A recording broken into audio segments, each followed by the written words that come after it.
उंगली पे लगाएं, लगा के आप इसको आप नाक में लगाएं। अच्छा, ये 3 दफा आप लगा सकते हैं। कई दफा आप इसको भर भी सकते हैं, जैसे ये देखें, अगर आपको कोई जरूरत है तो ये भी कर सकते हैं आप। तो इसको भर के रहने दें और 5 मिनट के बाद इसको साफ कर लें। अस्सलाम वालेकुम नाज़रीन, आपका मेजबान यासिर शामी आपकी खिदमत में हाजिर है और आप देख रहे हैं डेली पाकिस्तान। डॉक्टर सईद इलाही माहिर हैं पब्लिक हेल्थ के। आज हम आपको एक ऐसी इंफॉर्मेटिव वीडियो दिखाने जा रहे हैं। ये है सरसों का ऑयल। इस ऑयल को आपने अपनी नाक के अंदर इस्तेमाल करना है। ये तरीका इलाज सदियों से चला आ रहा है, जिसको खास तौर पर चाइनीज और अरेबिक लोग इस्तेमाल करते हैं, जिसके बेशुमार फवाइद हैं। ये फवाइद कौन कौन से हैं, आप किन किन बीमारियों से अपने आप को महफूज रख सकते हैं, और इंतहाई सस्ता और आसान तरीकाकार, जिसमें आप 1 से 2 कतरे तेल के अपनी नाक के अंदर लगाते हैं, जिसको बेली बटन बोला जाता है। उसके नतीजे में जो आपको हैरत अंगेज नताइज मौसूल होते हैं, वो क्या होते हैं, वो हम डॉक्टर सईद साहब से पूछेंगे। ये रेमेडी है क्या? अच्छा देखें, ये जो आपने तेल बताया इसमें बहुत से तेल हैं, बादाम का, जैतून का,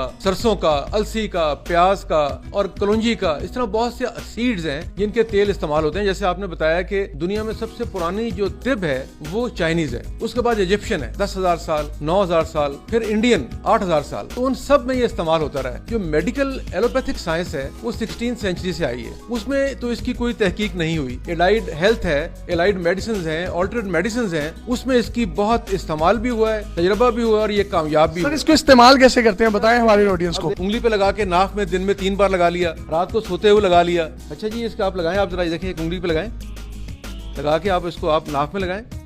हाँ जी, ठीक है, हाँ ये। अच्छा, ये 3 दफा आप लगा सकते हैं। अच्छा, कई दफा आप इसको भर भी सकते हैं, जैसे ये देखें, अगर आपको कोई जरूरत है तो ये भी कर सकते हैं आप।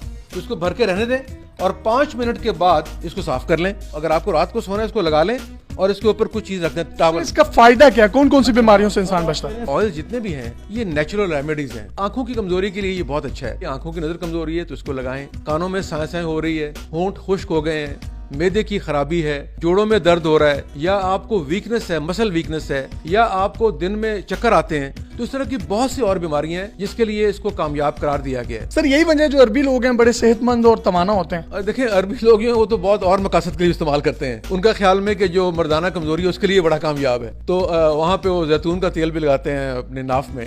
इसको उम्बिलिकल कॉर्ड भी कहते थे। देखें, दुनिया में जब बच्चा पैदा होता है तो माँ के साथ राब्ता इस कॉर्ड के जरिए होता है, और उस जब पैदाइश के बाद इसको काट दिया जाके सी दिया जाता है। तो इसकी यानी अहमियत ये है कॉर्ड की, जिसे हम नाफ कहते हैं। उम्बिलिकल कॉर्ड वो जिंदगी की वो लाइन है जो माँ और बच्चे के दरमियान कायम है। तो इसकी कोई ना कोई अहमियत जो है वो जरूर अभी भी है। एलोपैथिक या साइंस में अभी तक बहुत रिसर्च नहीं हुई, लेकिन जो हिकमत है या ऑल्टरनेटिव मेडिसिन है, उन्होंने ये बताया कि इसकी अहमियत पैदाइश के बाद और वफात तक कायम रहती है। जी, डॉक्टर साहब कह रहे हैं कि बच्चा जब पैदा होता है तो 9 माह तक वो अपनी माँ के पेट से खुराक अपनी बेली बटन के जरिए से ही लेता है, और इसकी बड़ी अफादियत है, बड़ी इसकी अहमियत है, और जिन जिन बीमारियों से आप महफूज रह सकते हैं उसके मुतालिक भी इन्होंने बताया। इसके साथ साथ आप डॉक्टर साहब बता रहे थे कि आप कलौंजी का तेल भी इस्तेमाल कर सकते हैं, तो उसका क्या तरीकाकार है? कलौंजी के बारे में तो हदीस है कि सिवाय मौत के तमाम बीमारियों का इलाज कलौंजी में मौजूद है। और आजकल ये आप जानते हैं कोविड-19 में कलौंजी के तेल को, जीरे के तेल को, लेमन को, सेब के सिरके के बारे में ये हमारे प्यारे नबी के इरशादात हैं, वो गलत नहीं हो सकते। तो अभी लोगों ने कोविड-19 में भी इसको इस्तेमाल किया है। तो मेरा ख्याल है ये जो कलौंजी का इस्तेमाल है ये करना चाहिए। सर, ये ऑयल को कितनी दफा इस्तेमाल करना? दिन में 3 बार उंगली पे लगा के आप अपनी नाक में लगा सकते हैं, या रात को सोने से पहले 2-4 कतरे आप अपनी नाक में डाल सकते हैं। तो कलौंजी का तेल जो है इसके फवायद बेतहाशा हैं। जैसे मैंने पहले कहा है, जिसके बारे में हदीस हो उससे इनकार नहीं किया जा सकता। बहुत शुक्रिया डॉक्टर सईद इलाही साहब ने इंतहाई मुफीद मालूमात से हम लोगों को आगाह किया। आप लोग भी इस चीज का इस्तेमाल करें, और अगर आपको सरसों का तेल नहीं मिलता, आप बादाम का, जैतून का, प्याज का, अलसी का, कलौंजी का या कोई भी दूसरा ऑयल भी इस्तेमाल कर सकते हैं। मजीद इस तरह की इन्फॉर्मेटिव वीडियोस लेकर आपकी खिदमत में हाजिर होते रहेंगे। अपने मेजबान यासिर शामी को डॉक्टर सईद इलाही साहब के साथ इजाजत दीजिए। देखते रहिए डेली पाकिस्तान। अल्लाह हाफिज।